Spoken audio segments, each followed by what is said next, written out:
So hi everyone, I'm Puja Agarwal and I'm a software engineer 1 here at GeekyAnts. Hello everyone, my name is Sandeep Kumar Srivastava. I am work at GeekyAnts as a software engineer first.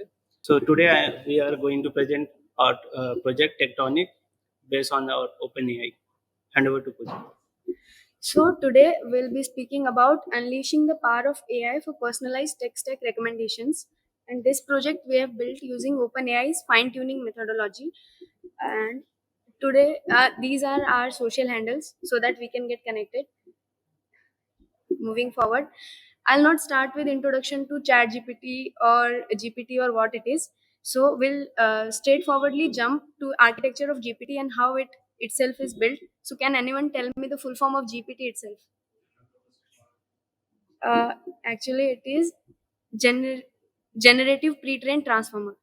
It is a model which was built by OpenAI in 2018, and 4 models of ChatGPT have been launched till date.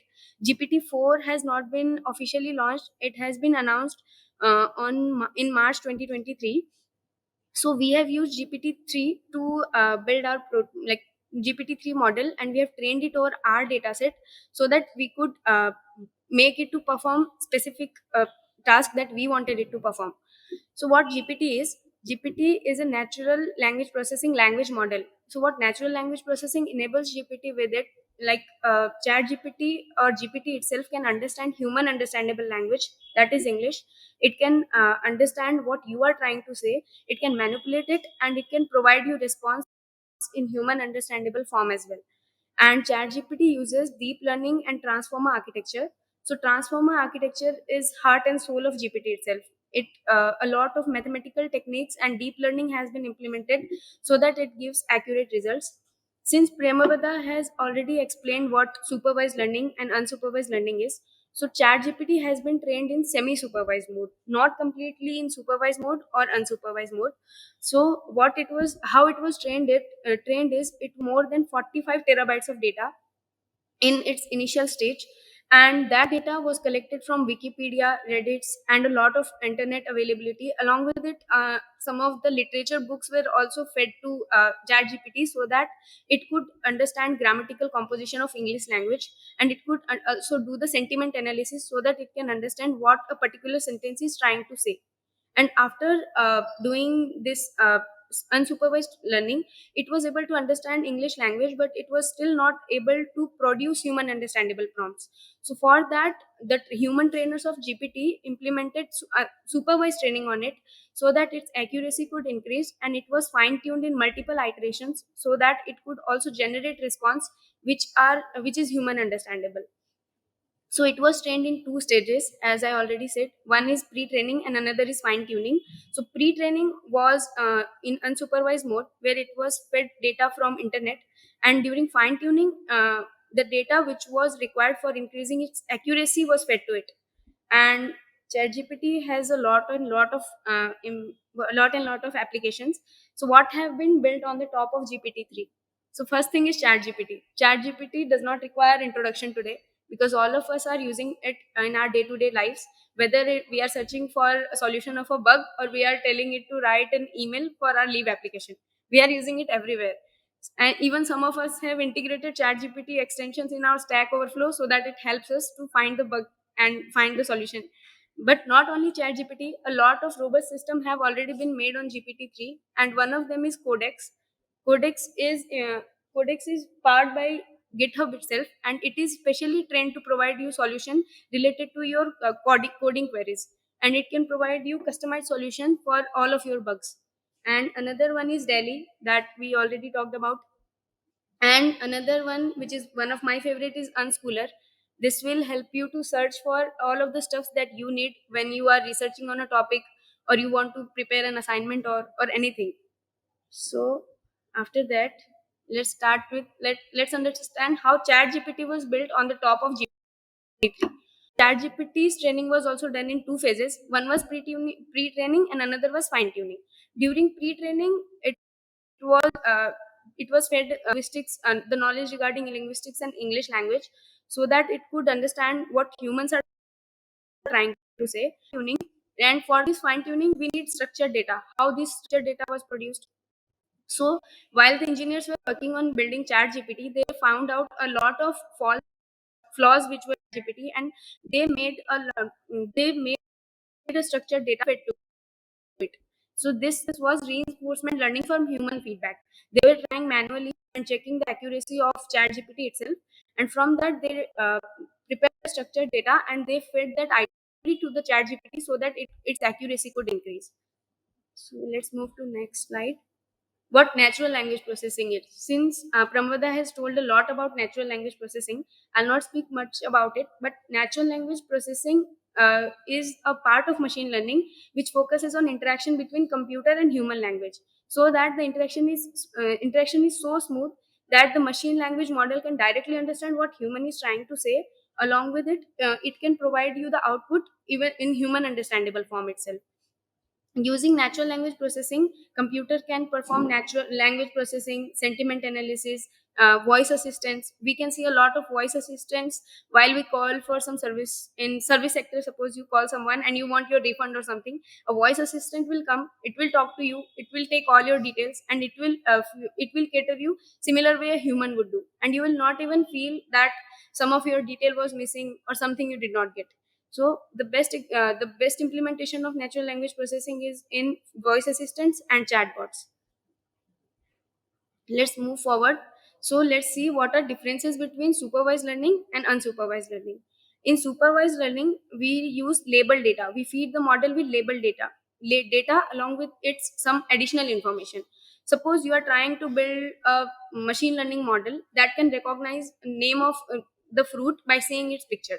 You can't directly feed the images of picture to model. How will it know which fruit you are trying to show? So in this case, we are feeding label data to a module, so that you are feeding the picture of apple along with the name of the fruit, so that whenever apple is presented in front of the AI model, it will understand ki ha, this is apple.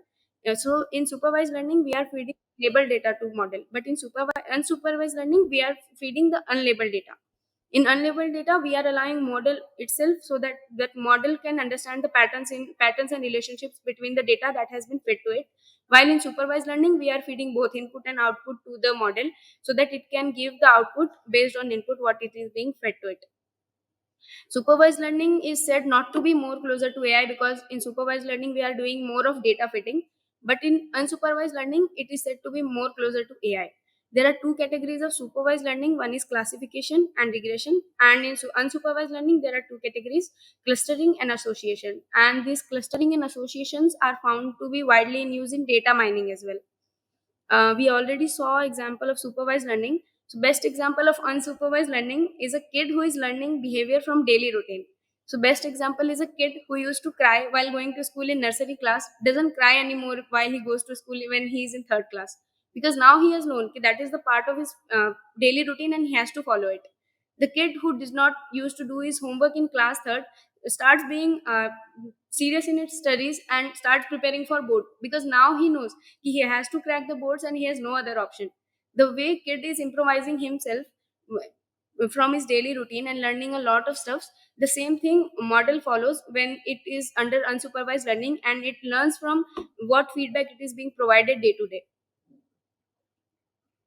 Next is reinforcement learning. So let's directly start reinforcement learning with an example. You might have seen a prompt like this when you were using ChatGPT. Suppose ChatGPT generated a response and you don't like it, and you click on regenerate response, and it will show you a prompt like this: was this response better or worse? And you have three options. You can click on better, worse, or same.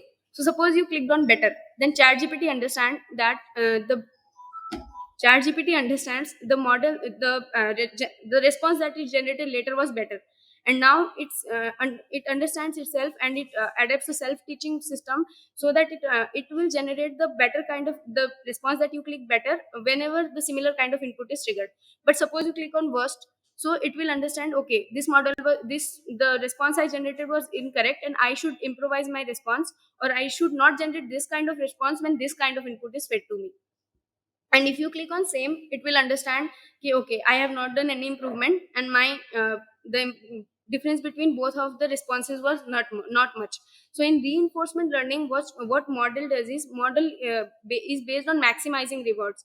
Model focuses on providing a correct output or the output which is closer to the correct output.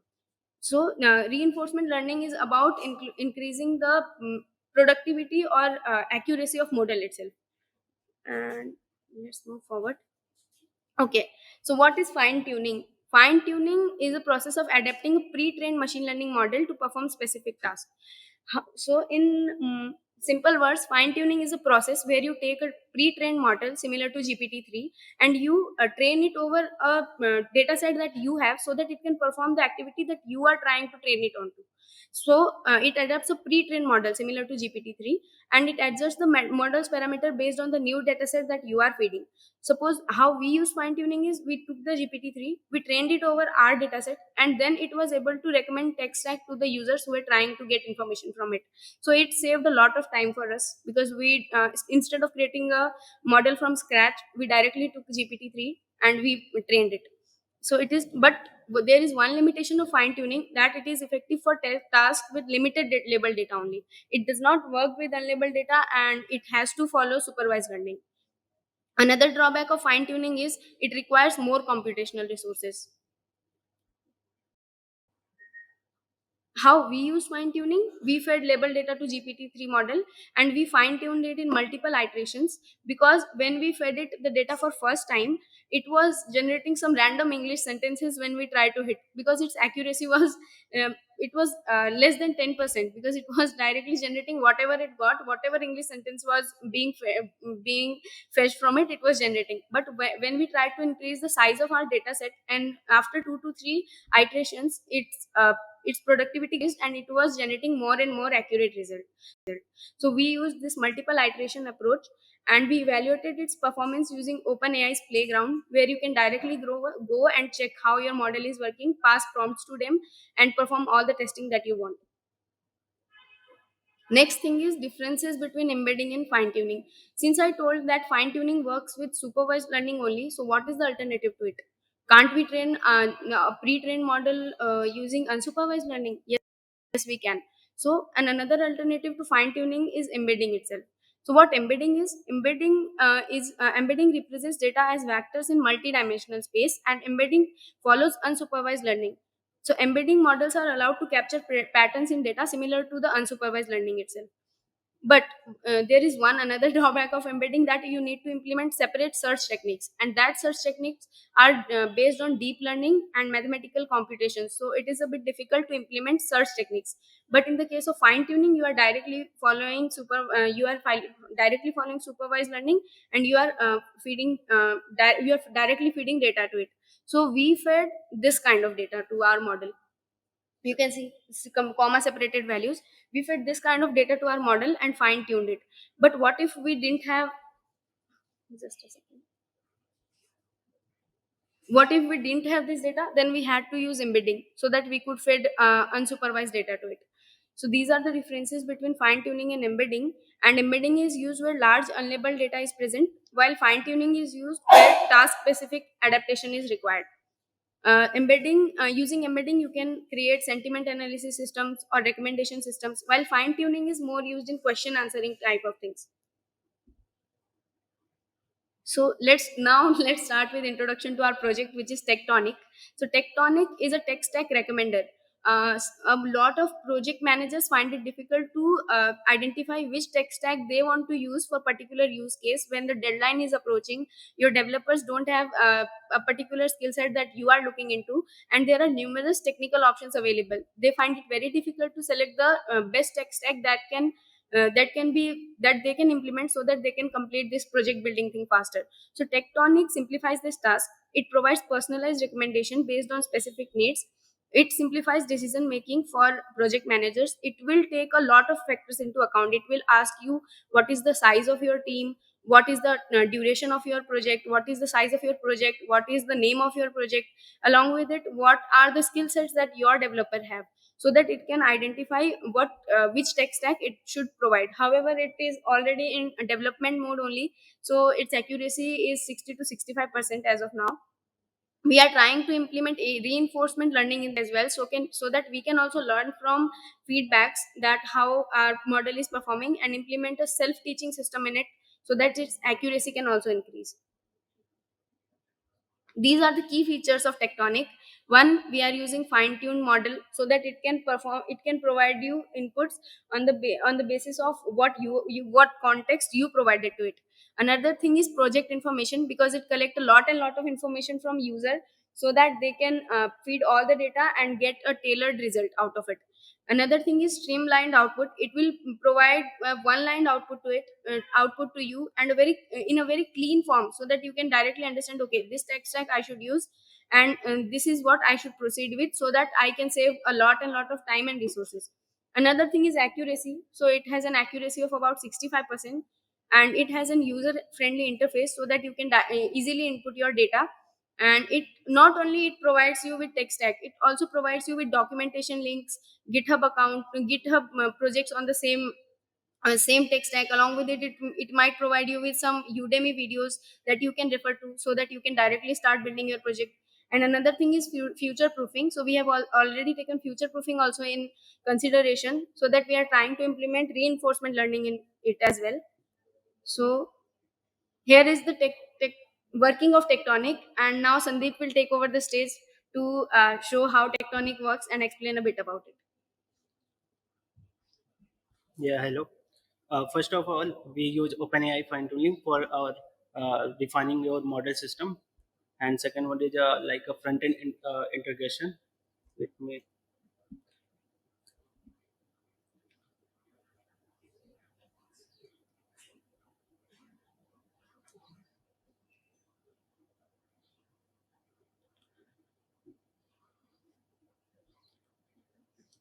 like we have used OpenAI npm package, so where we directly get the API key from the OpenAI and use our in our open model. That's here is our model name, and we have like what the question we are asking, like it is a prompt, and max token equal to 6 means like we have a number of words what we have to receive. Coming back to the slide,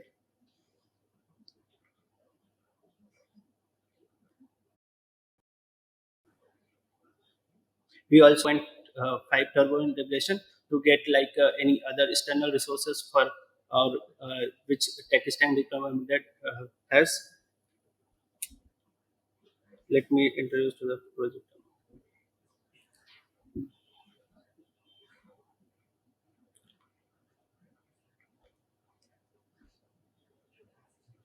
So first we have to enter the time duration. Like we have a 3 types of short, medium, or long. Like have to select short.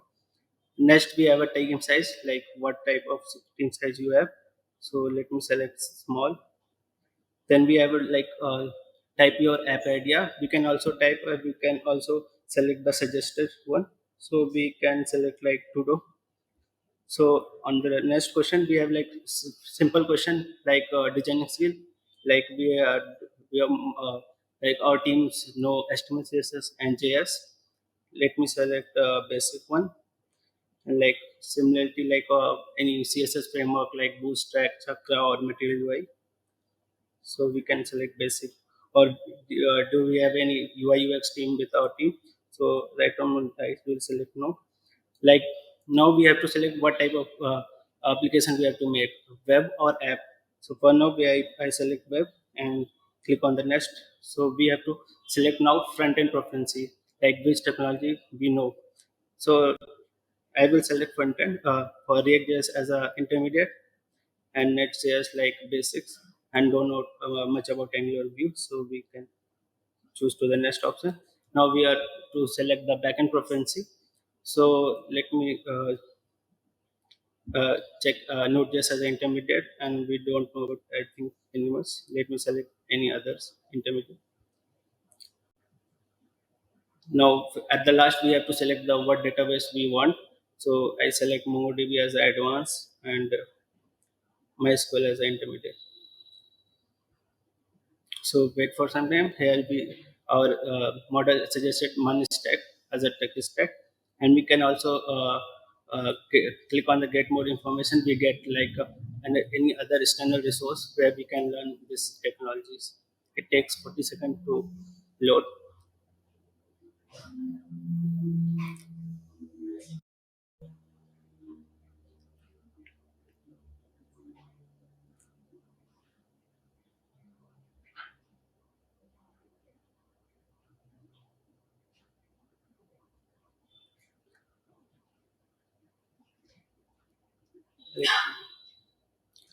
Here's our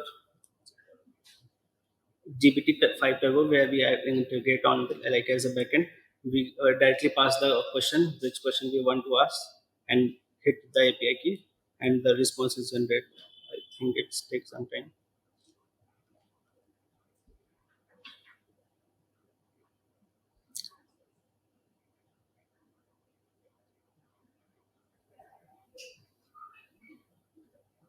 Yeah, here we get all the suggested some YouTube channels or link or Udemy suggested. We can go through and learn this technology. Let me go through the for app application. Let me select now and click sites medium. App idea like a e-commerce platform. Designing like for HTML advanced and CSS framework intermediate. And we suggest app for like app proficiency for front end. We have like technology like React Native, Flutter, Swift, and XML.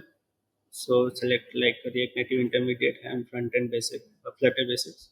And going to the next page for backend, we have a like same technology for backend. We can select intermediate Node.js and any other technology like Spring Boot basics. Same as for database. Let Postgres we can select basics. We can also type the number of project we have done in MySQL. So let me. So it suggests React Native with Node stack because we have given a higher priority to the Node JS, and we can also get the other resource. Check for this one.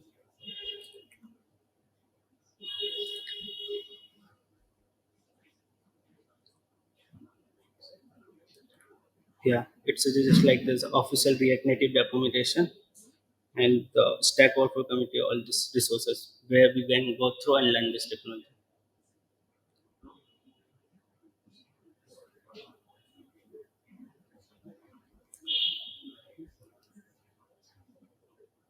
Thank you, kids. That's all.